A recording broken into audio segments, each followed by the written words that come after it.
In 1959, Texas was a vast open land where the sky seemed endless and golden. Wheat fields shimmered under the scorching summer sun. A hot wind blew from the dry grasslands, carrying the scent of damp earth after a brief rain shower, mingled with the aroma of ripening wheat and the incessant chirping of cicadas. The town of Red Springs, about 3 hours northeast of Austin, was a peaceful haven with its old wooden houses, roadside cafes, and a small white church where people gathered every Sunday. The Harlan farm nestled beside the gentle Brazos River, its waters flowing peacefully over lush green banks. This land had belonged to the Harlan family for 3 generations. Thomas Harlan, the elderly father, had toiled to preserve it. But 6 months earlier, a sudden heart attack had claimed his life on the very farm he loved. Before leaving, he left his eldest son Billy a bank loan to buy a new John Deere tractor, hoping for a bountiful harvest this year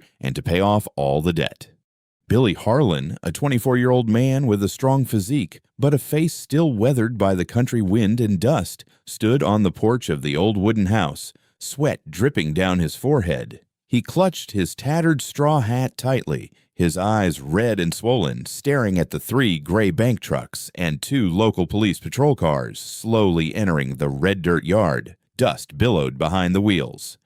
"Old Mr. Harlan is 3 months overdue," declared Bank Inspector Lester Crow, a gaunt man of about 50, wearing a worn black suit and metal-rimmed glasses, in a high-pitched, screeching voice. He held up the legal documents, his face contorted with a smug, triumphant expression. "Today, we are seizing the property to recover the debt. The entire harvest this year, including the ripening wheat in the fields, will belong to our First National Bank."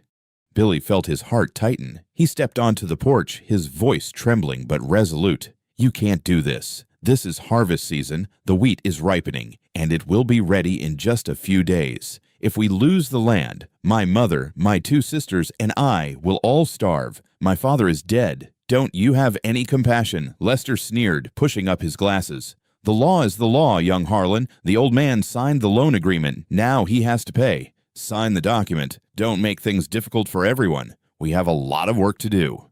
From inside the house, the sobbing of Eleanor Harlan echoed. She was a thin woman, her hair prematurely gray from hard labor, tightly embracing her 2 young daughters, Lily, 12 years old, and Rose, 9 years old. The 2 children trembled, their eyes red and swollen as they looked outside. "Billy, do anything, but don't let them take your father's land," Eleanor whispered through her tears. A crowd of neighbors began to gather at the edge of the yard. There was old Mr. Jenkins with his old horse-drawn cart, Martha the milkmaid, and several other young farmhands. They all murmured, their eyes filled with sympathy, but no one dared speak. First National Bank controlled most of the credit in this Red Springs area. Anyone who opposed them risked losing their home.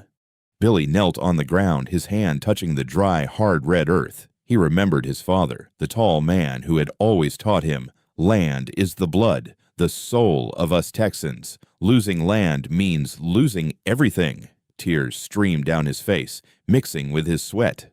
About half a mile away, on the rough, red dirt road leading into town, a sleek black Cadillac slowed down. The tall man behind the wheel wore a blue plaid shirt, faded jeans, and a wide-brimmed cowboy hat that cast a shadow over his face. Ray-Ban sunglasses concealed his sharp eyes. This was John Wayne, also known as Duke, the legendary movie star, on his way from a Hollywood film set to visit an old friend, a rancher in suburban Texas. He hated airplanes and always preferred driving along country roads to truly feel the pulse of America. Duke pulled over to the side of the road and turned off the engine. He observed the scene through the windshield, his broad shoulders subtly furrowed beneath his coat. "What the hell is going on?" he muttered to himself, his deep, characteristic voice echoing in the car. He stepped out, his nearly 1.93-meter height and muscular build making him look like an ancient oak tree in the vast field. The crowd recognized him instantly. Whispers spread like wildfire across dry grass. "Oh my God, it's John Wayne. The Duke is really here. What is he doing in Texas?" Billy spun around, his eyes wide with astonishment. He wiped away tears, unable to believe what he was seeing. John Wayne, the icon of cowboy movies, the screen hero with his strong, upright image, was striding toward them.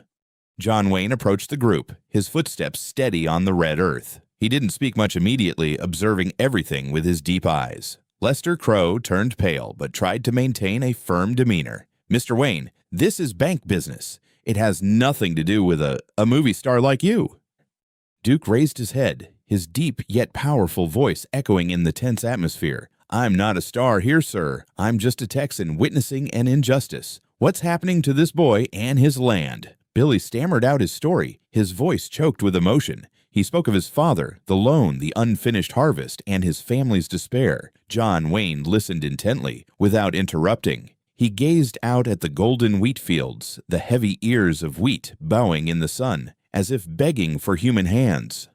Duke's childhood memories flooded back. He was born in Iowa into a poor family. His father had struggled to hold on to their land before the bank debt hit.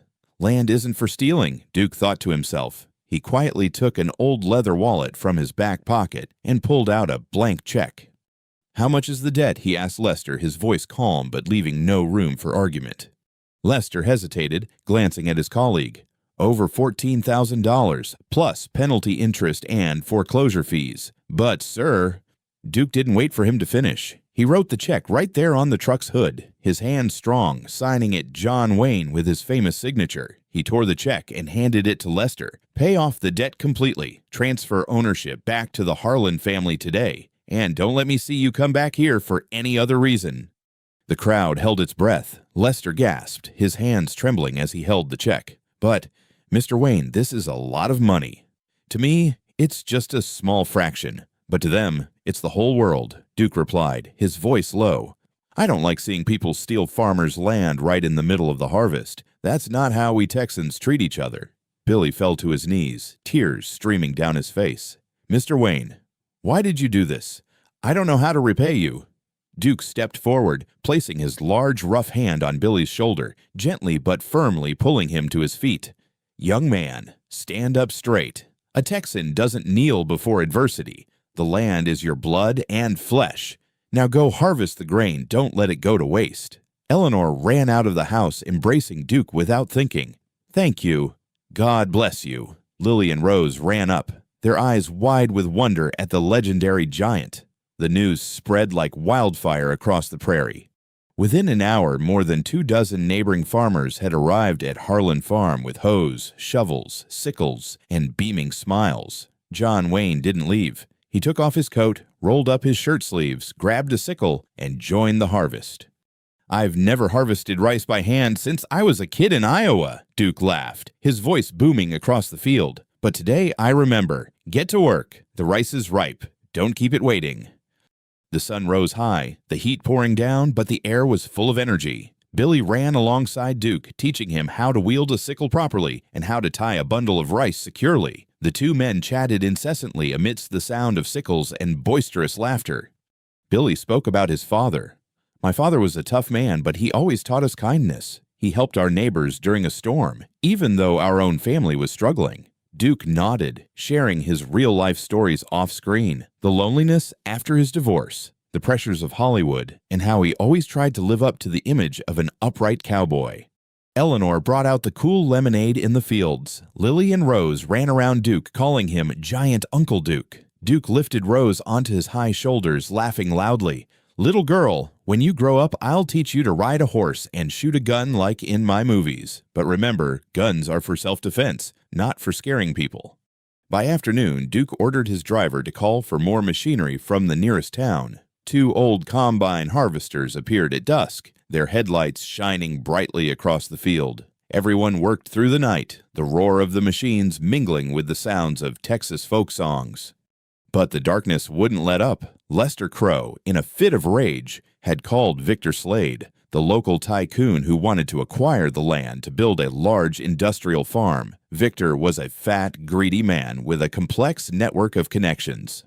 The next morning, a group of 6 menacing-looking men appeared, armed with handguns and clubs. Victor Slade sat in his Jeep, a smirk on his face. "Wayne, you're a big star. Don't meddle in commoners' affairs. This land is mine. Harlan, sign the transfer papers. I'll pay you less than the bank." The atmosphere was tense. Billy panicked, but John Wayne stepped forward, standing like a living wall. What do you want? I've paid my debts. The paperwork is all legal. If you want violence, I'll take it. But the whole of America will know John Wayne was shot in Texas for helping a poor farmer. The neighbors arrived again, carrying hoes, sickles, and several old shotguns. Victor backed away, but before leaving, he whispered a threat. "This isn't over, Duke. You'll regret it." Duke remained unfazed. He stayed in Red Springs for a week, full of surprises. By day, he harvested wheat, repaired broken tractors, and taught Billy how to negotiate with wheat buyers in Austin. In the evenings around the campfire, he told stories about film sets, his friendships with other stars, and lessons about true courage. The harvest continued under tense conditions. One night, a sudden severe storm struck. Strong winds knocked down countless bundles of harvested rice. Billy sat despairingly in the rain. Duke urged everyone, "Get out to the fields. We can't let the crop be lost." In the raging storm, Duke and Billy, shoulder to shoulder, soaked, used ropes in a truck to carry the rice back to safety in the warehouse. Rain streamed down their faces, but their spirits remained unwavering. After the storm, over 80% of the crop was saved. Billy hugged Duke, crying, "You're not just a hero in the movies, you're a real hero." Duke called his friends in Hollywood and Texas congressmen. The press made headlines. John Wayne saves Texas farms during harvest season. Victor Slade was investigated. Lester was fired. Billy secured a favorable new loan. Before leaving, Duke threw a big party, giving Billy a stallion and a modern tractor. "Billy, land is an inheritance. Pass it on to your children." Years later, the Harlan farm prospered. Billy married, had children, and told the story of the good giant to future generations. John Wayne continued his career, but this story became part of his quiet legacy. The story spread, inspiring thousands. In Red Springs, people still talk about that summer day in 1959 when John Wayne surprised all of Texas with his kindness.